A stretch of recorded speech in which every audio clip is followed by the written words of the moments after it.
Muazzez Abacı ses analizi yapar mısınız? Yapalım. Sürprizi patlatalım hadi. Muazzez Abacı Türk müziğinin duayeni. Çok orijinal bir ses rengi. Hicranı açmıştır sinede yare. Bakın kaydımız bu. Dinleyelim. Sabret Gönül canlı performans 1994. Hey gidi gençlik. 86, dari 76, 86, 96, 18 yaşındayım. Of ya. Ya çok büyük ses, çok büyük ses, çok özel bir ses işte. Bu da bir başka özel ses. Bak.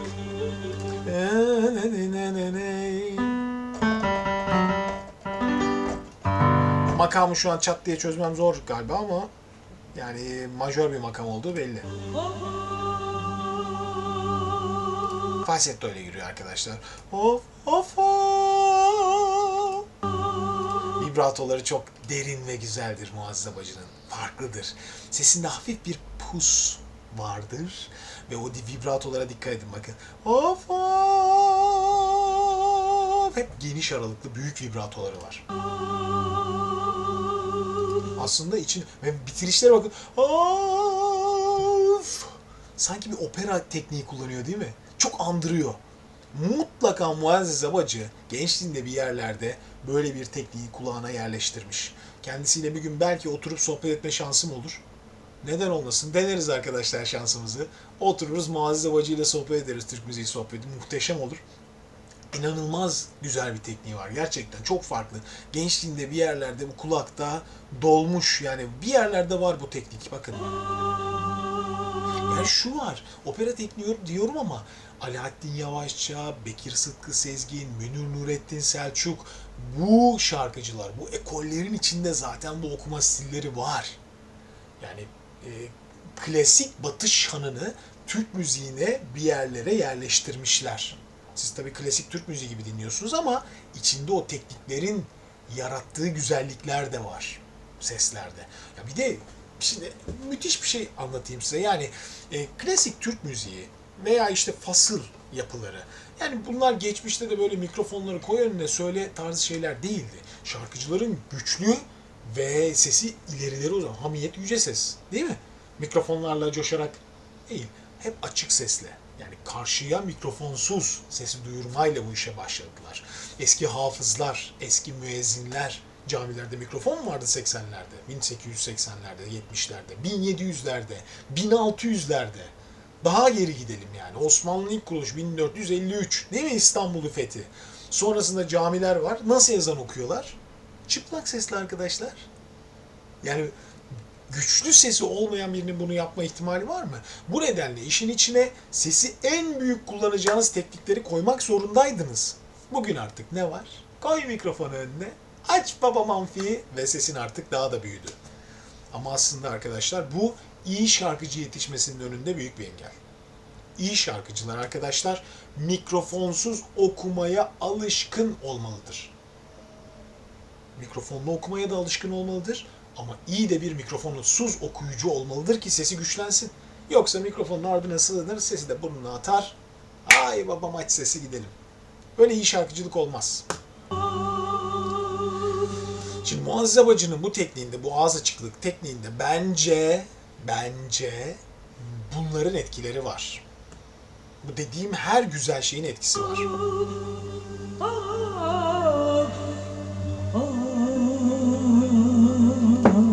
Havayı duyuyorsunuz değil mi? Klasik Muazzez Abacı sesinin pesleri. Havayı mutlaka duyuruyor. Ama bu da ilginç şekilde benzer şeyler biliyorsunuz cazda da vardır. Hani pes sesleri koyu alırlar. Pek çok cazcı Muazzez Abacı'yı Türkiye'ye dinlemeye geldiğinde sesine hayran oluyorlar. Şaşırtıcı geliyor onlara çünkü çok benzer kullanıyor. İlginç. Türk müziğinde böyle kullanılıyor, puslu kullanılıyor ama o daha farklı kullanıyor. Neyse biraz dinleyelim.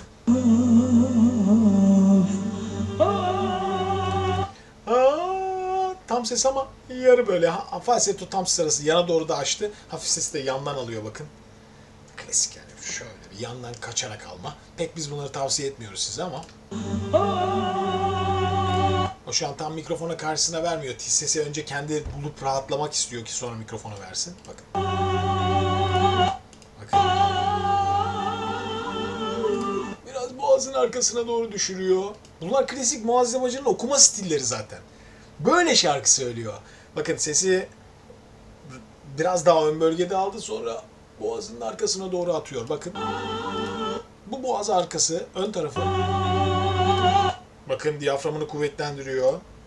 Bakın. Bakın sesi aldı. Açtı. Şimdi geriye atıyor. Geride bunlar.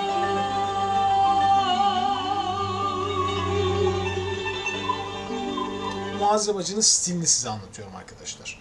Doğrusu yanlışı bugüne kadar bir sürü şey anlattım size. Sesi böyle yaparsanız ses arkaya düşer, o buraya düşer, şu buraya düşer.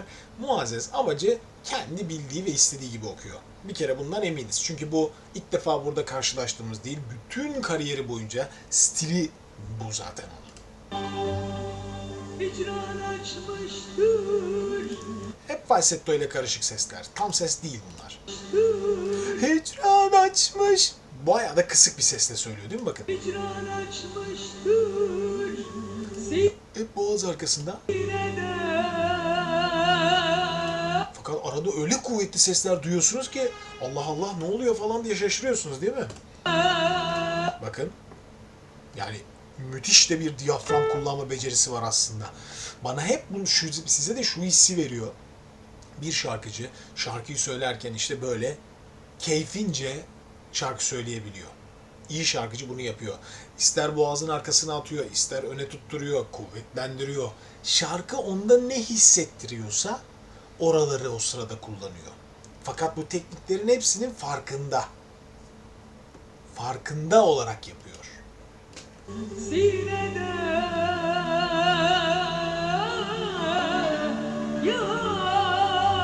Ses boğazında. Önde. Son kısmındaki kuvvete bakınız. Ne kadar keskin ve sert sesi öne bıraktı değil mi? Ama şu girişleri hep arkadaydı. Boğazda geliyor öne.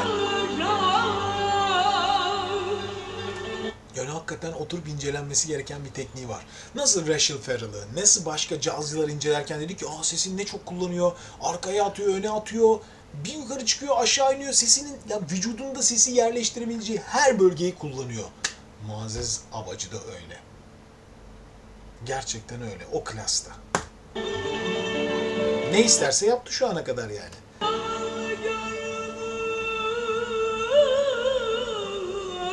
Şu tiz bölgeye bakınız. Boğaz yukarıda. Bence kendini zorluyor. Kendini zorlayarak yapıyor. Yani çünkü bu şekilde ses çıkarmak çok zor. Ama o şekilde yapmak istiyor. Zavallı gönlümü buraya kadar aldı. Şu pozisyon çok zor. Diyaframla beraber ittirdi. Yani nefesi ittirdi. Çok daha zorunu yaptı. Kafası önde kalsaydı daha rahat yapabilirdi tabii ki. Vücudu o şekilde hareket ediyor. Burada ses tıkanabilirdi. Her şey başınıza gelebilir. Benzerini siz yaptığınız zaman başınıza gelebilir. O onun başına gelmedi. Çok alışkın olduğundan olabilir. Ama çok doğru bulmayız bunu teknik olarak. Ama şu anda bir tane detone saydık mı? Yok. Yani parçaya hakimiyet, üslup 10-10-10. Öyle gidiyoruz yani. Çok boyu yukarıda ama işte bu eski stillerin en kötü tarafı buydu işte. Bu fazla boyun yukarı kalkması, sürekli sesleri arkaya doğru, devamlı arkada. Türk müziğini arkada söyleyen şarkıcılar yarattı bu teknikler. Yani devamlı böyle söylediler. Yani Münir Nurettinlerin o öne alan sesi devamlı önde tutan, işte Alaaddin Yavaşçı'nın, Bekir Sıtkı Sezgin'in sesi hep maska yerleştiren, daha ön bölgede sesleri tınlatan sesleri yerine daha boğaza doğru giden sesler oldu. Ve maalesef pek çok koroda bunlardan çok etkilendiler. Yani sadece çünkü Muazzez Hacı sonuçta bir okuyucu, bir yorumcu. Ama tek yorumcu değil ki, bir sürü yorumcu var okuyan. Ama herkes bu tarzı seçti. Ve bu tarzı seçtiği için de maalesef Türk müziği okuyucularının çoğu çok kötü okuyorlar. Çok kötü teknikleri var. çoğu da çok zorlanarak, perişan olarak şarkı söylüyor. Aralarında tabii çok iyiler var ama geneli kötü bence. Bunlar. İşte bu ön bölgeyi alıp göğsüne indirdiği ses müthiş.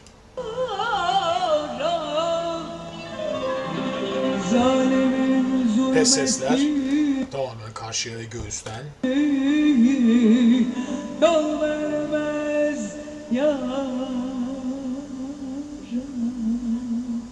Fakat üslubu inanılmaz yani. İnanılmaz güzel bir Türk müziği okuma üslubu.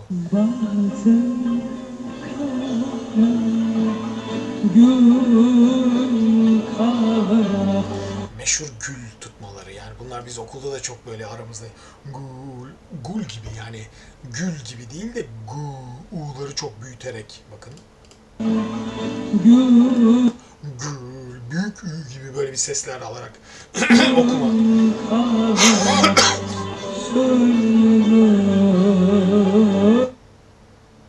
Ne oldu, ses gitti mi? Benim bilgisayardan mı gitti acaba, bakayım. Benim bilgisayardan gitmiş. Ses kartını bir açıp kapıyorum. Bir saniye arkadaşlar. Olur öyle şeyler. Gelir gidebilir. Bazen ses kartı böyle bir çıtlıyor. Gelsin bakalım. Geliyor. Gel. Gidiyoruz. Vokaller oktavda.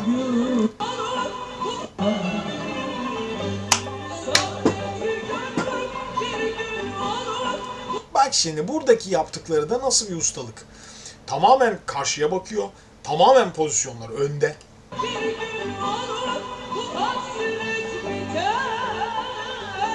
Arada birazcık böyle hafif boynunu kaldırıyor. Fakat genel olarak sesleri kuvvetli ve oktavda tiz vermeye çalıştığında gördüğünüz gibi karşıya bakmayı biliyor. Yani ben başta söylediğim şeye geri dönelim. Muazzez Abacı'nın yaptıkları tamamen kendine has.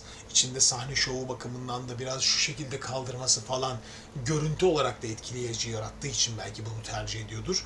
Ama Muazzez Abacı'nın ben tekniğini çok iyi buluyorum.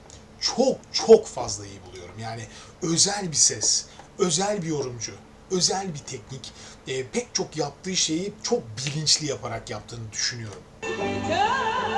Ama tabii ki aralarından cımbızla siz de aynı şeyleri yapmaya kalkıp bütün bir şarkıyı öyle okumayın. Doğru değil çünkü. Bakın nasıl pozisyonda. Bak. Ağlara bakın. Nasıl açık ağız. I'ya bak. Olacak iş değil. Özellikle durduruyorum da izleyin. A'lara bak. I'ya bak. Olacak iş değil. Yani şu bu kadar büyük I almak çok zordur. Cana. A gibi I almış. Müthiş. Müthiş. İzleyin. I. Hayatınızda hiç böyle I duydunuz mu ya? Gördünüz mü? Bak kendimi çekeyim şöyle. Bakın. Bakın arkadaşlar. I. I. Bu kadar açık ağızda I alınabiliyor. Muazzez Abacı teknik şov yapıyor burada. Teknik şov. Olacak iş değil ya bu. Lütfen Türk müziği öğrencileri izleyin. I nasıl alınır izleyin. Bu kadar büyük I herhalde Muazzez Abacı'dan başka Türkiye'de çok azdır yani. Azdır. Gerçekten azdır. Şöyle çekeyim.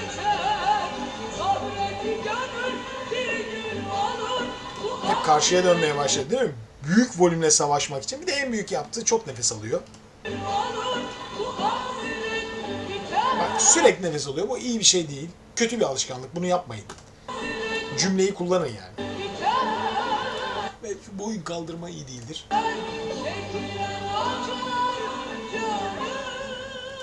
Çok zor bir şey yapıyor. Yani şu şekilde şunu tutmak ne kadar zor aslında. Kendini zorluyor.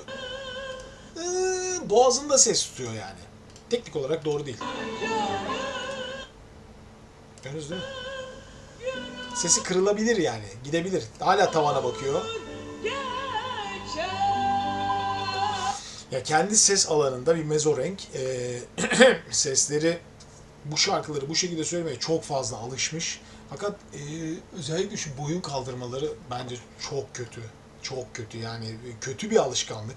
Ama tabii ki üslup, okuma stili, bilgi bunlara diyecek hiçbir şey yok. Pek çok şarkı içindeki inanılmaz güzel kullandığı şeyler var. Ama bu zamansız ve gereksiz boyun kaldırmalar aslında bir şarkıcıyı perişan eden şeylerdir arkadaşlar. Peki devam edelim.